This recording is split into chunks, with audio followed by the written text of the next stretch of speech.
पदां लोकाभिरामं श्रीरामं भूयो भूयो नमाम्यहम्। आइए आज काशी महिमा भाग 9 पर हम लोग चर्चा करेंगे। बड़ा पवित्र दिवस आज हमारा पितृपक्ष का आज द्वितीय दिवस, श्राद्ध मास का आज पक्ष का द्वितीय दिवस है। आज श्राद्ध मास बड़ा पुनीत मास होता है।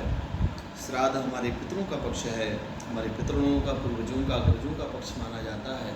इस पक्ष में जो भी कर्म किए जाते हैं वो बड़े पवित्र कर्म होते हैं और वो कर्म भी पवित्र हो जाते हैं, कर्म भी पुनीत हो जाते हैं।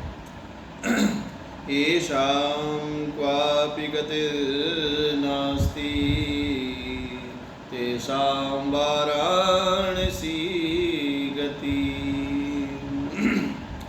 जिन जीवों का, जिन लोगों का दुनिया में कहीं कल्याण नहीं होता, ऐसे जीवों का, ऐसे लोगों का काशी की धरती पर कल्याण हो जाता है, उनकी सद्गति हो जाती है। काशी अपने आप में बहुत मोक्षदायी दिव्य नगरी है मेरे भाई बहन।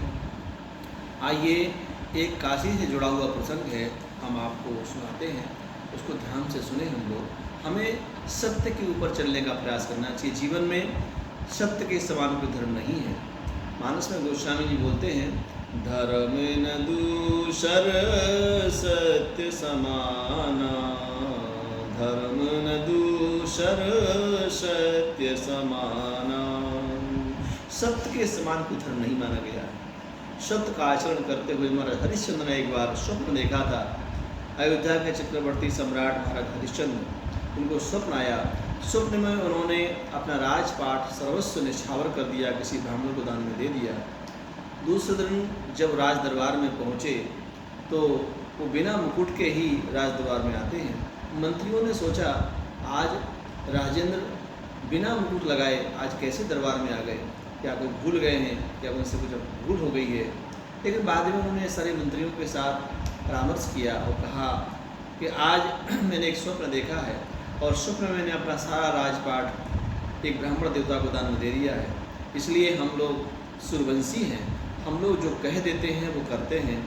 इसलिए हम अपनी वाणी पर अटल हैं और हम प्रतीक्षा में हैं जब तक जिनको हमने वो दिया है वो प्रत्यक्ष रूप से आकर के अपना राजपाट हमसे नहीं अपना लेंगे, नहीं संभालेंगे, तब तक हमें मुकुट धारण नहीं करेंगे और उनको उनकी संपत्ति, उनकी अमानत उनको दे करके हम अरण्य में तपस्या करने चले जाएंगे। ऐसा विचार ही कर रहे थे कि सामने से वो ब्राह्मण देवता, ब्राह्मण के वेश में ऋषि महर्षि आ जाते हैं। उन्होंने कहा, भगवान अभी राजन आप इस राजपाट को संचालित कर रहे हैं, ये राजपाट तो आप दान में दे चुके हैं। बोले हाँ भगवान, आप ही की प्रतीक्षा कर रहे थे, हम दे दिए हैं, तो हमने स्वप्न में दिया है, लेकिन स्वप्न की बात को भी मैं प्रत्यक्ष रूप से मान रहा हूँ कि मैंने दिया है।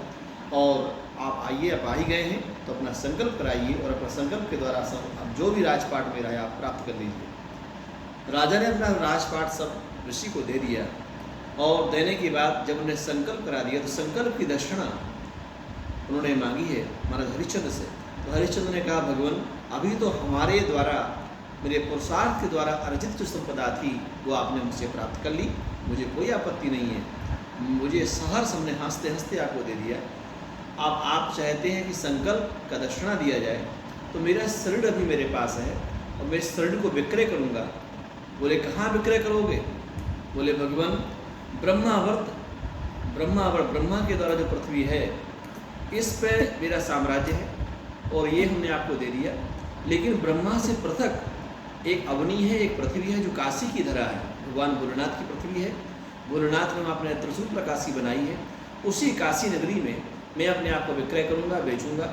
उससे जो धनार्जन होगा वो आप प्राप्त कर लीजिएगा, आपकी दक्षिणा हो जाएगी।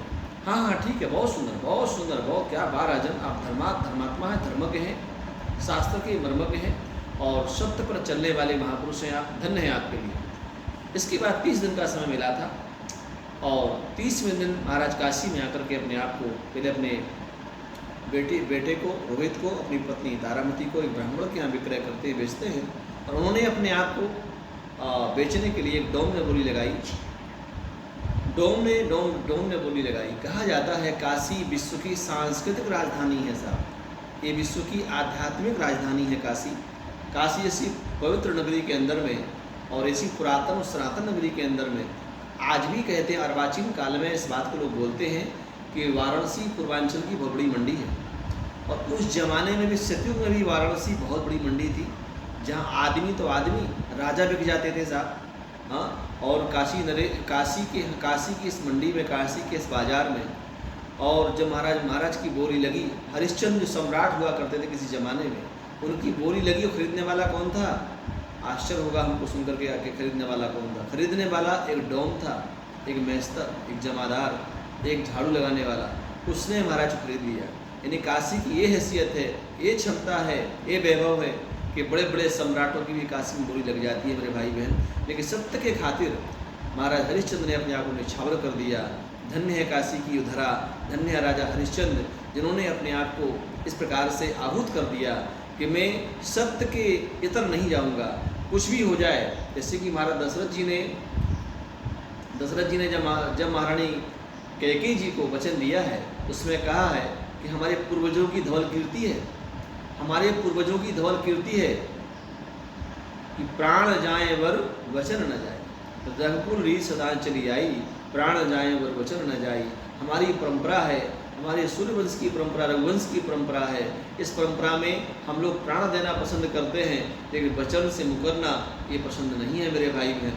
हमारी परंपरा है, हम निष्ठावान हैं, इसलिए व्यक्ति को अपने चरित्र के प्रति, कहते हैं कि जीवन में दो चीज़ों का सुंदर होना बहुत जरूरी है।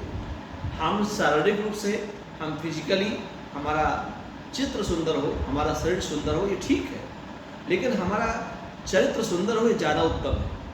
हमें अपने चरित्र पर विशेष ध्यान देना चाहिए। जिसका चरित्र सुंदर होता है उसका चित्र तो अपने आप सुंदर हो जाता है। तो चित्र की पूजा होती है, लेकिन चित्र की पूजा चरित्र के कारण होती है। जब व्यक्ति का चरित्र अच्छा होता है तो उसकी चित्र की पूजा होती है। रामचरितमानस यदि है संसार में, तो राम जी का चरित्र कैसा है ये रामचरितमानस बताता है। राम जी का चरित्र आज आदर्श है, राम जी का चरित्र आज हमारे लिए एक बहुत बड़ा एक संबल है। तो राम जी का चरित्र अच्छा है, इसलिए उनका चित्र भी अच्छा है। तो हमें अपना चित्र ठीक करने के लिए चरित्र ठीक करना है। जब तक हमारा चरित्र ठीक नहीं होगा, हमारा चिंतन ठीक नहीं होगा, हमारा सोच ठीक नहीं होगा, तब तक कुछ भी ठीक नहीं होगा। कहते हैं काशी की नगरी के विषय में कहा जाता है, चना चबे ना गंग जल जो से करता, चना चबे ना गंग जल और जो से ये करता, और काशी कबहु न छोड़िए श्री विश्वनाथ दरबार। आज की इस कथा को यही विराम करते हैं। आइए बड़े पावन प्रीत शब्दों के साथ एक छोटा सा छंद हम आप लोगों के सामने शेयर करते हैं।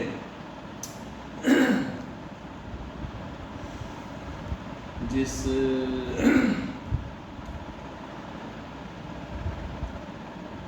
राग में राम का नाम नहीं, उस राग को गाना ना चाहिए।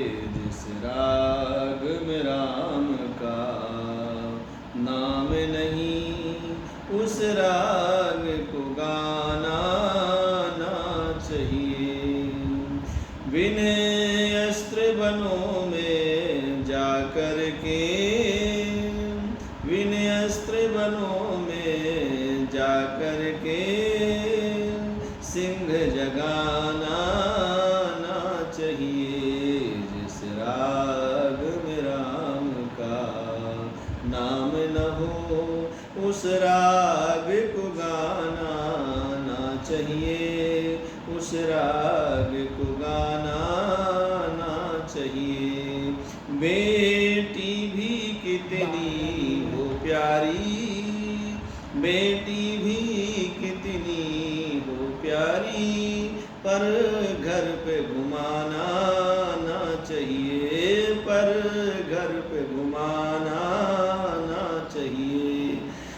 बेटा भी कितना हो प्यारा, बेटा भी कितना हो प्यारा, पर सर पे चढ़ाना ना चाहिए, पर सर पे चढ़ाना ना चाहिए। जिस राग में राम का नाम न हो, उस राग को गाना ना चाहिए, उस राग को गाना ना चाहिए। भाई भी कितना हो बैरी, भाई भी कितना हो बैरी, पर भेद छिपाना ना चाहिए। जिस राग में राम का नाम न हो, उस राग को गाना ना चाहिए, उस राग को गाना चाहिए। बोलो काशी विश्वनाथ भगवान की